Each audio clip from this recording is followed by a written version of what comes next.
was really pretty simple. I wrote and he lived. He experienced all this. He would tell me about it. A lot of these stories I'd heard multiple times. And that I really think, other than providing the whole story, I think his role also was in reviewing, particularly the parts that were legal. So I'm not a lawyer. And I learned a lot about law because, we could read the law whether we're lawyers or not, and we can understand it actually.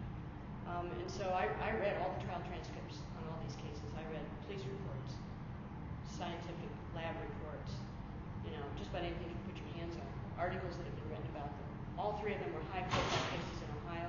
All three of them had a dedicated investigative journalist who did a multi-series piece. So there was a lot to find about the cases. But Jim would sit down and read everything, make suggestions. So it was pretty divided. Our roles were pretty divided. Yes.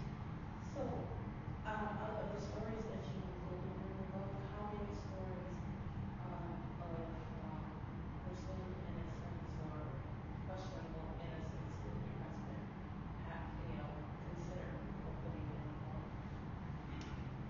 Well, we spoke about two absolute DNA proven innocent people who were exonerated and freed from prison. The Dean Gillespie case is yet to be resolved, and it's both in state court right now and federal court. But throughout the book, we talk about the 8 myths. The 8 myths are the last 25 pages of the book. And by the time you get to those, you know them already. You've learned them through the book. But throughout the book, I would imagine that we've made reference to 25 different people, at least. There have been 268 people exonerated by DNA through the Innocence Project alone, and there have been other people exonerated in other ways, but those have been primarily DNA. And most people looking into this say that is absolutely the tip of the iceberg. Because first of all, you start with this universe, and only this many, have biological evidence. And then, of course, the evidence has been discarded.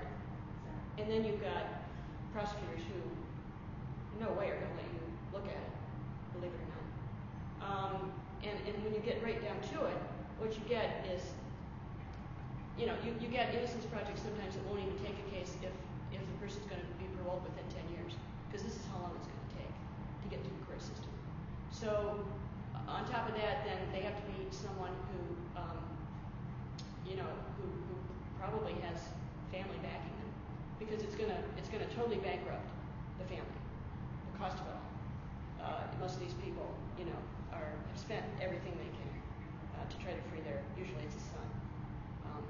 So they are the tip of the iceberg. And every one of those stories, I think you could write a book on.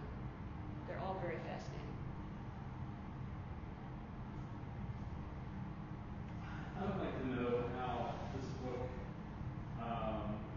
if it's changed your life, and how, if it has. And I'm talking about not just writing it and the contents of the book, but since the book has been written, you probably didn't plan all this. For example, you didn't plan on being here and having a book before you. I didn't plan on getting it published, but I thought it would, actually. Normally you would say, why would it get published? Because we're not celebrity authors. We've never written anything. And I just feel there's a lot of grace involved with this book.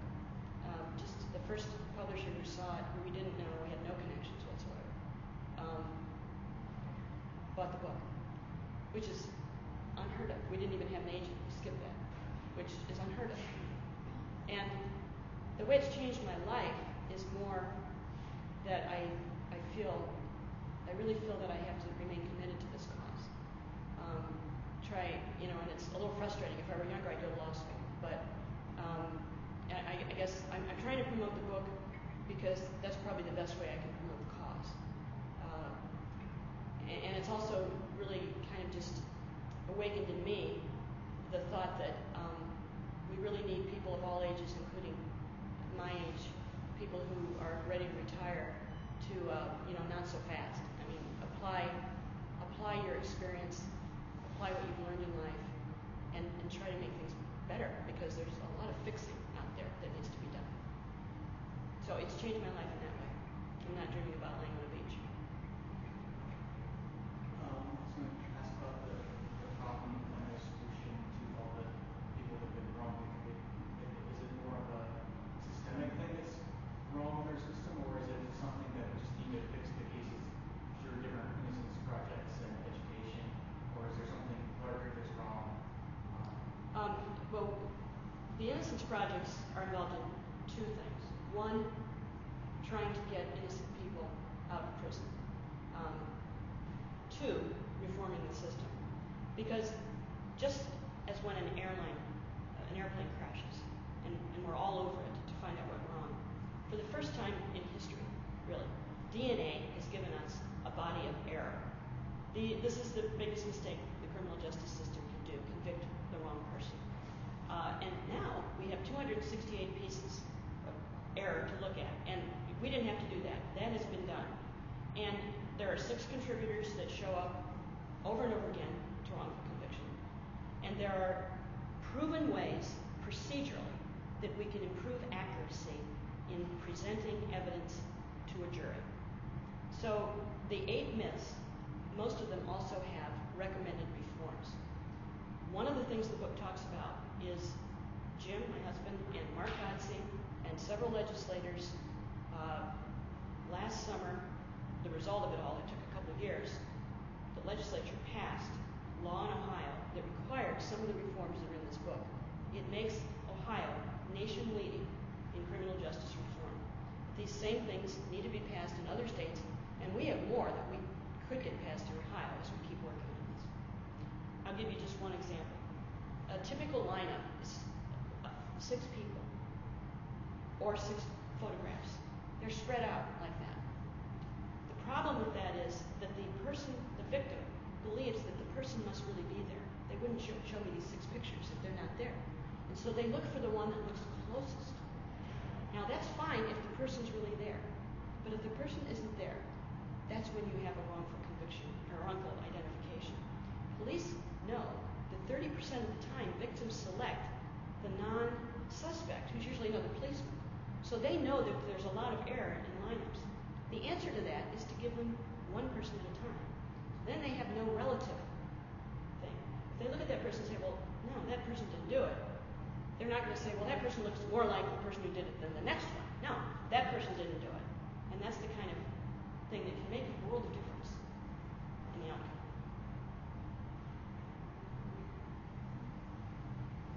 Okay, well, thank you very much. I appreciate your sitting and listening to someone read to you. That's